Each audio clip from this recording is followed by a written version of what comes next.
Hello and welcome everyone to Paul and Rupert's weekly catch-up on what's been happening on Climate Transform and what to look forward to. Paul, I was running behind the scenes of our latest in our collaboration with Women in Green Hydrogen today with Carolyn in the hot seat and a Spanish CEO called Isabel Carrilero Borbujo, who's from IGNIS Energia. It's great to see actually the traction we're gaining from these events. There's a huge buzz around green hydrogen, and this partnership's been a few events in now, and I think today was one of the best attended, which was excellent to see lots of audience participation. Interestingly, lots of participation from not just Europe, but I noticed lots of people from India. I think there was someone from Namibia as well in there. So, the green hydrogen message is spreading. And tell me, what was her nuance in the space? So Karen and Isabel were chatting about the hurdles to green hydrogen face in developing green hydrogen. I actually put to her one of your questions you often have about the space, and she's a big advocate for green hydrogen, as you can imagine. She worked in hydrogen for over 20 years, but she appreciates that there's a role for green hydrogen for certain things, and it's not for everything. It's not this panacea that should be used in all applications, but for certain applications, green hydrogen definitely has a role to play. Got it. Yeah, and I agree with that. I mean, whether it's the Diageo call talking about hydrogen fuel in green hydrogen fuel in planes, which I think the logistics again, Any technology that's going to be probably adopted 15 years forward sounds remarkably complicated today, and I think that's I think that's a given. And again, I can't see how green hydrogen can fuel a fleet of potentially 400,000 global planes, which is what we'd have to transition to move away from the toxic engines that drive our commercial airliners today. But it's hydrogen is one of those things which I think gets very hyped by people who are not in the hydrogen space. I think that the one thing that the Women of Green Hydrogen do is give us a very measured and tempered viewpoint of hydrogen. It's obviously the advantages of it, which there are many, but there are limitations. And it's a very capital intensive business. Green hydrogen, as I've harped on for many months now, green hydrogen is only as green as the energy it takes to produce it. So I think that this collaboration we have with them is with this group is wonderful, and I'm hoping we can announce a conference in the next couple of months, which would be awesome. That's probably me just announcing it, but hopefully we can get there. But I guess so for me, my focus this week and focus amongst the climate transport banter community, which is burgeoning at the moment. A lot of it is about food prices and about food costs. The implications of what's the economist calling it, the pending food catastrophe, the coming food catastrophe is the front page of this month's Economist, which is obviously references Ukraine and I think someone said something like the number of 20 million tons of grain sitting in silos across Ukraine that just can't get out. And look, I mean, we do have massive problems, not only from an inflationary standpoint, but a supply standpoint as well.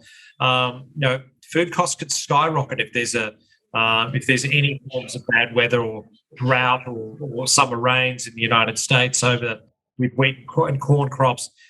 You could see the price of wheat and corn double in the next 3 or 4 months, and that would be devastating for emerging economies. We often talk about resource nationalism and the like, and we think about resource nationalism, the concept of copper and nickel and stuff like that. But when India bans wheat exports to make sure that they've got enough supply domestically, it's a huge deal. It takes that resource nationalism to a whole new level. I mean, I think it was 3 weeks ago, Indonesia banned palm oil exports. Again, another part of this resource nationalism element. And look, it goes. I was saying to a client this morning, there's no way in the world that we live in, with supply chains being this incredible marvel that they are, that we should be producing enough food around the world and people are starving. That makes no fucking sense to me at all, and I say that in the most blunt manner I can.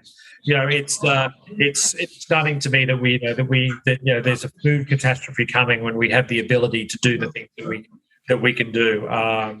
And unfortunately, the sustainability transition that we're in right now probably hurts that process in the near term rather than helps. So these are all things I think we need to take into account when looking at food, at issues like food security and the like, which for me is going to become an increasingly important part of what I think Climate Transform will do. And we'll be working on events on sustainable farming and all this sort of stuff. And that's great. And this stuff is awesome. And I was looking at a company yesterday that does plant-based salmon, which is phenomenal, right? But that doesn't help us in the near term, where you'll have people starving and have political unrest and not just in Sri Lanka, for example. There's what's going on in Sri Lanka right now. The government is imploding. It's just defaulted. It's as big a political crisis as ever existed in the island nation. It's all due to higher energy prices and higher commodity prices, and a lot of it, obviously Ukraine is responsible for a lot of stuff, but there is an element of the transition to a more sustainable world that does create this friction. There certainly are consequences which can be, in many cases, quite dire. It doesn't get much more dire than a shortage of food, does it? I think that the one candle we can hold up on Ukraine is I gather that it was largely winter sown crop there, so I think the food is in the ground. The problem will be, so if we haven't missed out on the harvest, but the problem will be A, whether they've got the available manpower to harvest, and B, of course, how it gets out of the country, as you alluded to, with Odessa blocked. Yeah, well, there's the two main problems. There's three main problems with Ukraine. One is actual farming, and so you mentioned, people to do the work. Stuff that's not land that's not been rolled over by tanks.